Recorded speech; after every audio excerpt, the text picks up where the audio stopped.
Well, he came out sooner than I expected. Speaker of the House Paul Ryan saying goodbye to Congress. Let's listen in. Please. Hey, Ryan. Thank you. Thank you, Trey. Thank you for being a great colleague and even better friend. And most importantly, thank you for combing your hair today, Trey.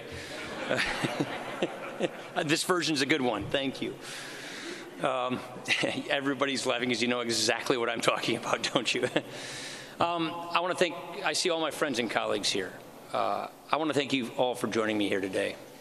I want to thank our Librarian of Congress, Dr. Hayden, for having us here in this beautiful hall. Thank you very much. I remember meeting your mom right here on this stage not too long ago. You know, anytime I come here, I can't help but think back to this pivotal time in my life. It was the summer of 2012. I was about to speak at a local Chamber of Commerce group when I got this phone call, right up there in the reading room, which is what many of us members of Congress go to. And the phone call was from Beth Myers from the Romney campaign.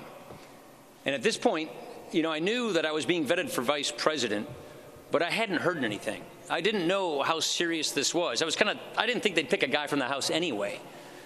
So Beth starts to walk me through how I would need to fly up to Boston incognito.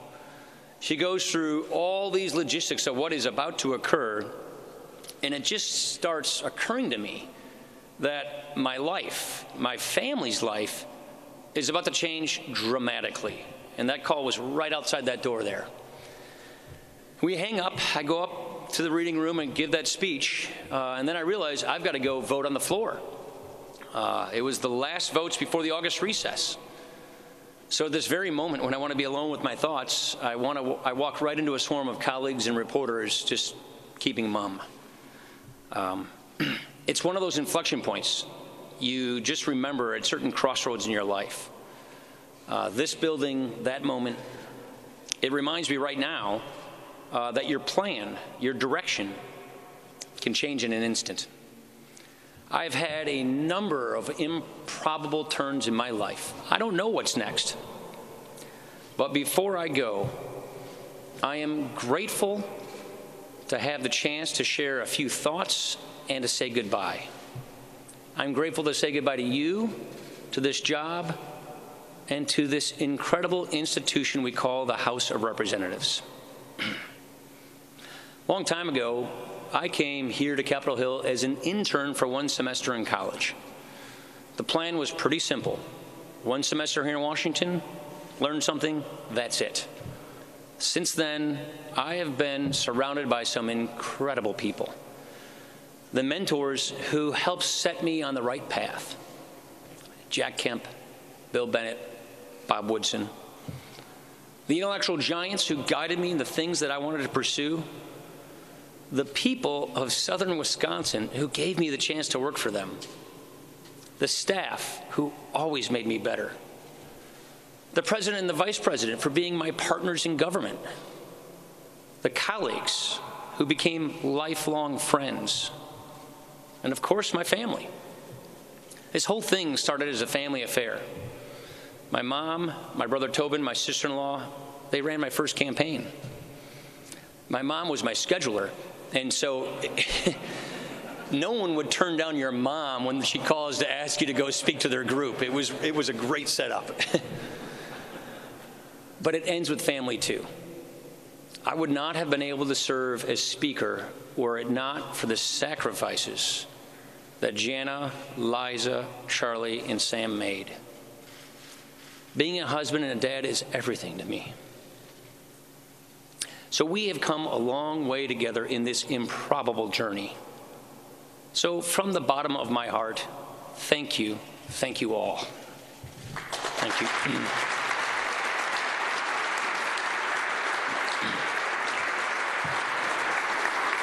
You know, over the years, and especially lately, I've always thought about this. I've been thinking to myself whether my dad would be proud of me. Would he be proud of what I'm doing, what I did? I lost him at a young age, before he really had a chance to shape my path in life. I don't know what he thought I would make of myself. I was too young. But this was certainly not my plan, not even close. all I keep thinking is, every time I go back to this, is what a country. I mean, what a country. Where someone of an unassuming Midwest upbringing gets the chance to be a part of all of this. What a country. You can pursue whatever your passion is wherever it takes you. I mean, that's the American idea, isn't it? The condition of your birth isn't your destiny. Your struggle isn't your destiny. It's part of your journey. You know, it's all laid out right there in the first words of the Constitution. Before first principles even, a first mission to achieve a more perfect union. We are conditioned to recognize that we are imperfect, but we are called to do better. So we revere these beautiful founding principles: liberty, free enterprise, consent to the governed, and then we go to work to apply them to the problems of the day. And we build up the country's fundamental resilience, the antibodies that protect us from whatever is going to come our way. That's how we advance the American idea. That's how we build a more confident America. As Trey said, as all my colleagues here know, I never wanted to become Speaker. I was just a policy guy. I like to think I still am. But what I realize now is you don't really become Speaker. At least I don't see it that way. I don't see power as something you take for yourself. It's not a prize to claim or a trophy to raise. You accept a temporary trust to be a steward of the greatest legislative body in the world, and it is an awesome thing. Again, just recently, the people have spoken, and soon the House will become the care of a new majority and what I know will be a spirited Republican minority. I wish the next leaders well. But it is precisely because this is so momentary, it's because you are here for just a small part of history that you are inspired to do big things. And on this score, we have achieved a great deal. We have much to be proud of. 3 years ago, when we last gathered in this hall, we began a great journey to set our nation on a better path, to move our economy from stagnation to growth, to restore our military might, and we have kept our promises. This House is the most productive we have had in at least a generation. To date, we have passed 1,175 bills, more than half of them with bipartisan support. And, because it is my duty as Speaker, nearly 750 of those bills are still stuck in the United States Senate. But the rest of them made it into law, and that's an enormous achievement. Now, we have taken on some of the biggest challenges of our time, and we have made a great and lasting difference in the trajectory of this country. We began a historic rebuilding of our military and our national defense. We enacted new tough sanctions on some of our biggest foes. We ushered in a new career and technical education system, something so many of us have been talking about for so long. Record regulatory reform to help small businesses.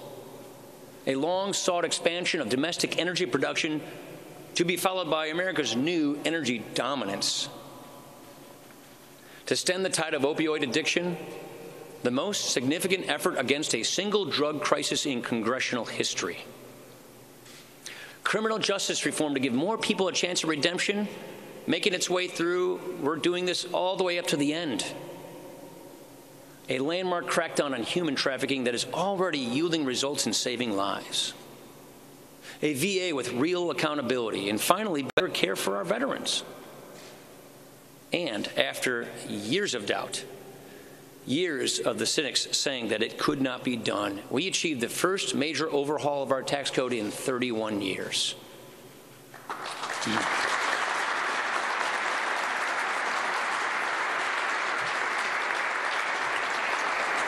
Think about it, because I know I have a lot. I see Kevin back there. He's thought about this a lot. We went from the worst tax code in the industrialized world to one of the most competitive. This is something I worked on literally my entire adult life. And it's something that will help improve the lives of people for a long time to come.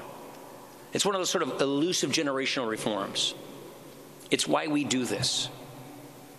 Now, certainly, one Congress cannot solve all that ails us. Not every outcome has been perfect. But that's our great system at work. And I'm darn proud of what we've achieved together to make this a stronger and a more prosperous country. You know, my mentor, Jack Kemp, he once said that the central task of any political party is to offer people superior ideas of government. I see it as even more than a task or an obligation. I see it as a labor of love. Yes, you can make a career out of criticism. You can deal from that deck all day long. Many people do, and I certainly don't begrudge them that. It seems like an easy living.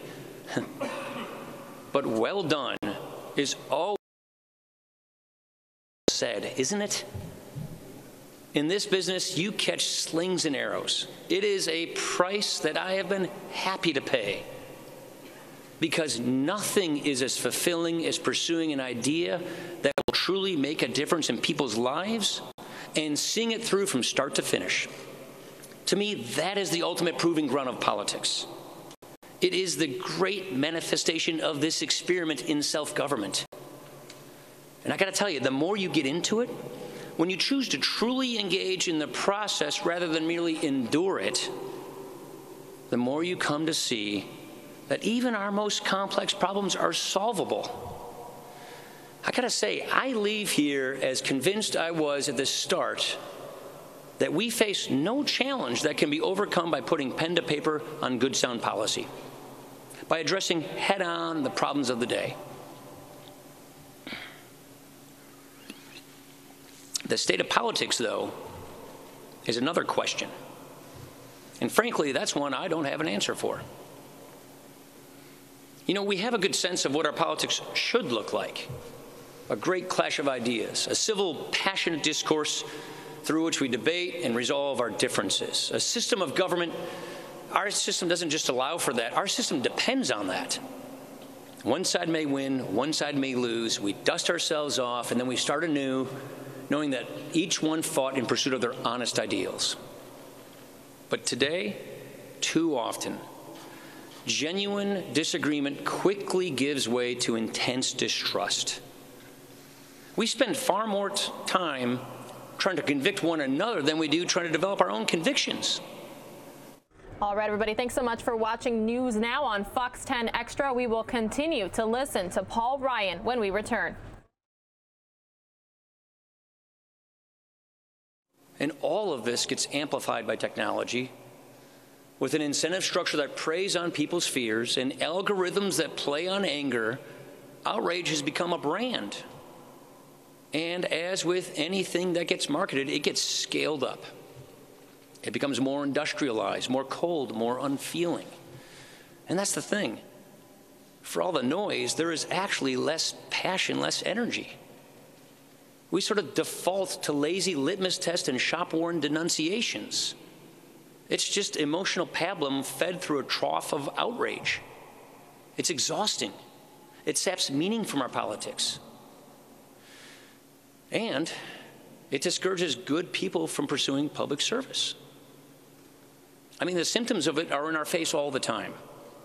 And we have to recognize that its roots run deep, deep into our culture, deep into our society today. And all of this pulls on the threads of our common humanity in what could be our unraveling. But nothing says it has to be this way. We all struggle. We are all fighting some battle in our lives. So why do we insist on fighting one another so bitterly? This kind of politics starts from a place of outrage and then seeks to tear us down from there. So, key question, how do we get back to aspiration and inclusion, where we start with humility and then we seek to build on that? I don't know the answer to that. What I offer today instead is something to keep in mind as we all try to navigate through this moment. Our culture is meant to be shaped not by our political institutions, but by the mediating institutions of civil society, of our community. These are the places where we come together with people of different backgrounds, churches, charities, teams, PTA meetings. It's where we build up our social capital, that currency that keeps us rooted to where we live and how we live with one another. Rediscovering that human connection is one lane on the road back to aspiration and inclusion as the guiding influences of public life. As I said, the drivers of our broken politics are more obvious than the solutions. And so this is a challenge I hope to spend more time wrestling with in my next chapter. I say, as I look ahead to the future, this much I know. Our complex problems are absolutely solvable. That is to say, our problems are solvable if our politics will allow it. There are three big ones in particular that I think we can tackle in the years ahead as a country. They are challenges that have vexed this country for many years. And as I leave, I recognize so much more work needs to be done. And if we get them right, we can be certain that this will be another great century for our country. You all know that finding solutions to help people lift themselves out of poverty is a personal mission for me and for many others. I think we've made a real progress here in a relatively short time. 4 years ago, when our nation marked the 50th anniversary of the war on poverty, we exposed some pretty hard truths.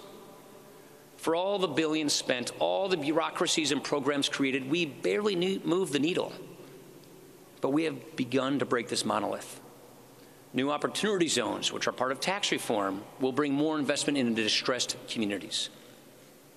Social impact bonds will push more private capital toward community leaders that are solving big problems, whether it's helping the homeless or reducing recidivism. New workforce reforms, job training programs, and case management approach, those are things that will help more people move from welfare to work. We got a long way to go, no two ways about it, but this is what I find to be so dynamic about free enterprise. It is not just about creating jobs. It's about restoring the meaning of a job, the meaning of work. It's not just about getting people off of the sidelines. It's about helping get people on the path of life. And I firmly believe that solving our poverty challenges once and for all will require not just a great undertaking, but a great rethinking of how we help the most vulnerable among us. And it begins with realizing that the best results come from within communities, where solutions are tailored and targeted for people's needs. This battle will be won eye to eye, soul to soul. And Bob, thank you for showing me that. We've got great advocates for welfare reform in our party, like my friend Tim Scott. But I challenge my party here. Do not let this issue drift from your consciousness. Every life matters, and every person deserves a chance to succeed. Let us keep advancing ideas to allow people to live lives of self-determination. This is great work, and we can achieve this. Second, I believe that we can be the generation that saves our entitlement programs. Frankly, we need to be. And I acknowledge plainly that my ambitions for entitlement reforms have outpaced the political reality, and I consider this our greatest unfinished business. You know, we all know what needs to be done. Strong economic growth, which we have, and entitlement reform to address the long-term drivers of our debt. Our revenue is about to return to its 50-year average. What continues to plague us is a mandatory spending system that is deeply out of balance and unsustainable. This was the case when I came here 25 years ago, and it is the case today.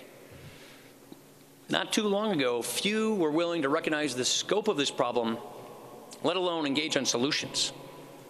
Our government wasn't even inclined to examine our long-term fiscal picture. It didn't even work that way.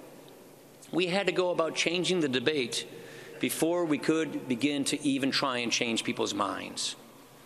You know, look, I'm proud that every year I was budget chairman, we passed in the House a roadmap to balancing the budget and paying off our debt, and that Tom Price and Diane Black did the same as well. In this Congress, we came within one vote of real health care entitlement reform. Think about that. Federal healthcare spending, it remains the principal driver of entitlement spending. Our bill would have reformed 2 of our major healthcare programs to make them sustainable and to meet the healthcare needs of our country. So we have come a long way, and we are closer than people realize. And ultimately, solving this problem will require a greater degree of political will than exists today, and I regret that. But when the time comes to do this, and it will because it must, the path ahead will be based upon the framework that we have laid out to solve this problem. We can get there. We really can tackle this problem before it tackles us. Here's the third challenge that I think we will have to address as a country. We have to fix our broken immigration system. Right now, we are again locked in another short-term battle over one aspect of this issue. And no matter what the outcome is in the coming days, the larger problem will remain. The system will be in need of serious reform, and no less than our full potential as a nation here is at stake. But the right mix of policy solutions, it's there. Border security and interior enforcement for starters, but also a modernization of our visa system so that it makes sense for our economy and for our people, so that anyone who wants to play by the rules, work hard, and be a part of our American fabric can contribute. That includes the dreamers, those who came here through no fault of their own, and ultimately the undocumented population. In order to fix the system, you have to reset the system.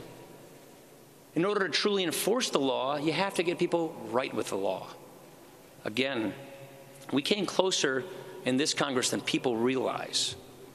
And next year, the Supreme Court will make a ruling, and then both parties can and should go back to the table. Getting this right is an economic and moral imperative, and it would go a long way toward taking some of the venom out of our discourse. If we do these 3 things, make progress on poverty, fix our immigration system, and confront this debt crisis, we can make this another great century for our country. Look, I recognize that these challenges are ones we haven't made much progress on in recent years. But I got to tell you, I am confident we still have it in us to solve them. A good friend of mine recently commented to me that amid the frenzy of politics today, he's got more faith in our system of government than ever before. As he put it, in our system, really bad ideas, they get killed. And good ideas, they just take time. Our problems are solvable if our politics will allow it. I know it. I have seen it. In a confident America, we don't shrug our shoulders and we don't pass the buck. We roll up our sleeves and we get on with our work. A confident America leads the world too. Not with bluster, but with steady, principled action. Remember, history really does have a way of repeating itself. The democratic capitalist model again faces a generation-defining moment and test. Much of our day-to-day attention is focused on threats from illiberal regimes and radical Islamic extremism, as it should be. That said, I strongly urge leaders in both parties to devote more time and energy to the direct challenge that China poses to the West. China unabashedly offers an alternative in the form of an authoritarian model with a veneer of 21st century capitalism. And the sense I get from when I've been traveling overseas as speaker is that our allies wonder whether we're really still in the game here or not. When we show that our way of doing things still has juice, that we can do the most good for the most people, liberty gains ground. When we get complacent,